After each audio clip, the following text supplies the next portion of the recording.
Boyd County, Kentucky. A 58-year-old diesel mechanic named Greg pulls into the bank branch on Tuesday morning. He's been with Chase for 19 years. His direct deposit hits every Friday. His mortgage comes out the second of the month. His daughter is in nursing school and he sends her $200 from the same checking account. Every week, same day, same amount. Greg is not a person who takes risks with money. Greg is not a person who plays games. Greg does things the right way. He has never overdrawn. He has never bounced a check. He has never been late on anything the bank could see. That Tuesday morning, the teller asks him to step into the office. A branch manager sits across from him with a printed sheet. The manager says the words, "Every American fears from a bank." "Mr. Tate, we've made a decision regarding your accounts." Greg asks why. The manager says it's a private decision.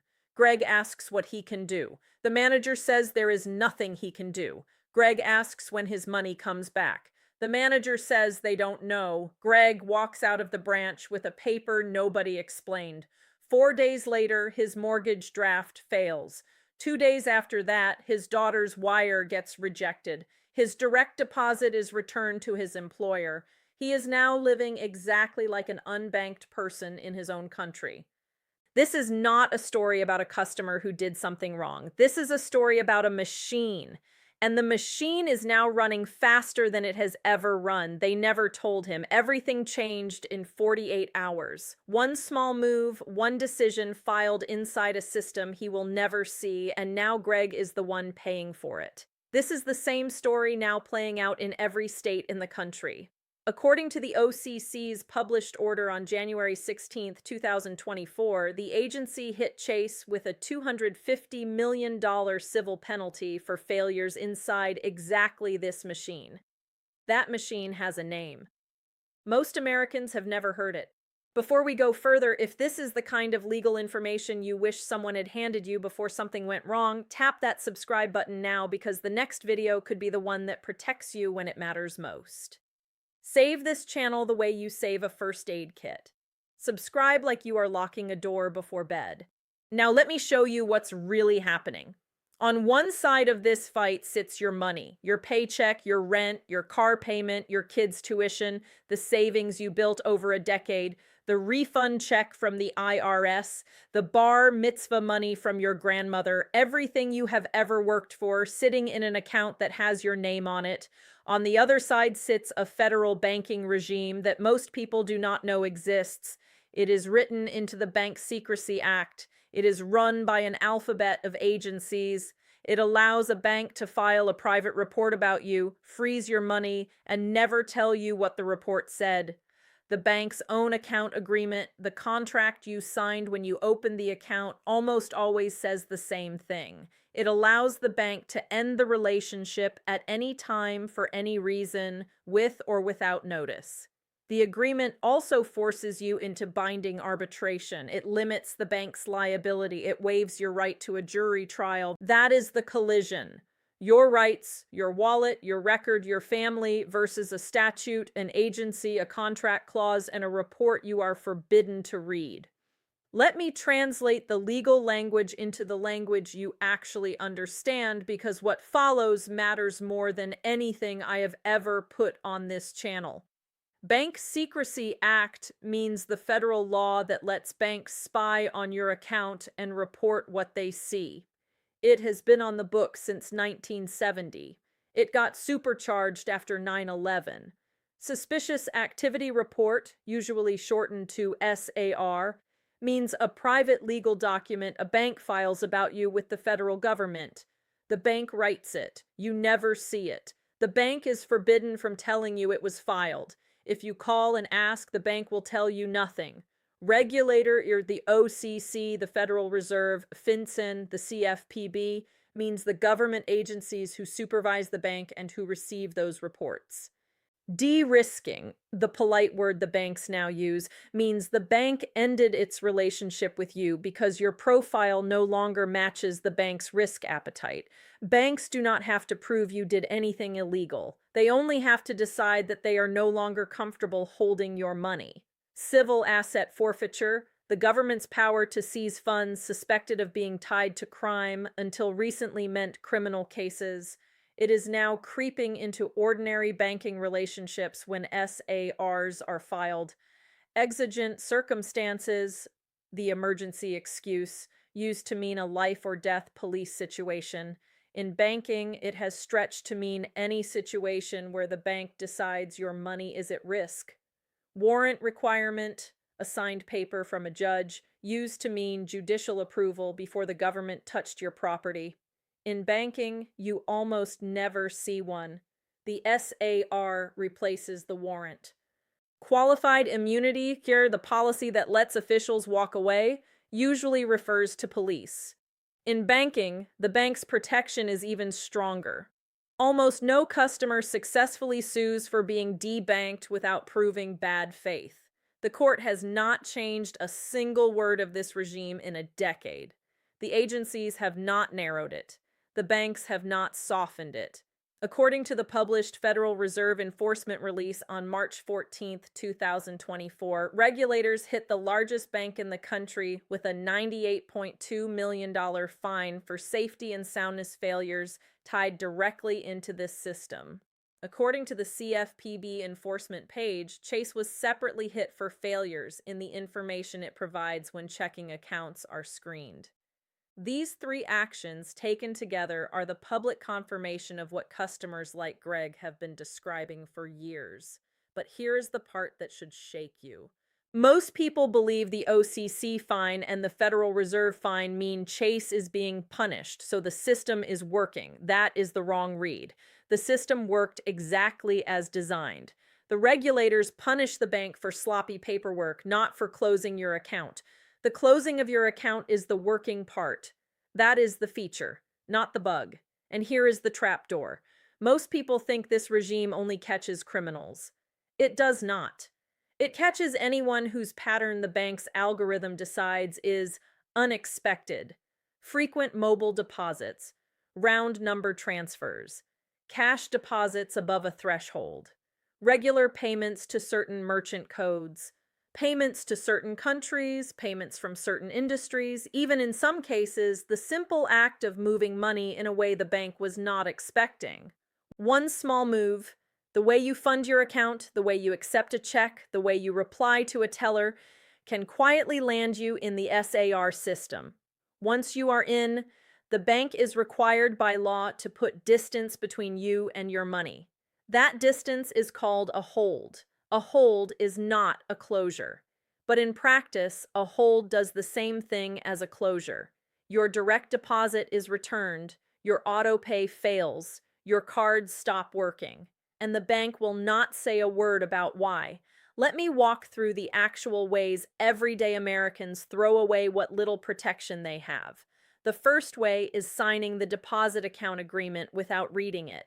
You opened your account, you clicked a button, you walked out of the branch. The agreement you signed almost certainly contains a clause that lets the bank end the relationship at any time for any reason, with or without notice. That clause is enforceable. By signing it, you gave the bank its permission in advance. The second way is asking the teller for an explanation. You go in, you sit down, you say, "Tell me exactly why." The bank's lawyer has scripted the answer. The answer is silence. If you push, if you argue, if you demand, anything you say in that moment can be entered into a SAR filing. The teller is a witness. The branch manager is a witness. The conversation itself can become the evidence the bank uses later. The third way is depositing a check from someone you don't fully know.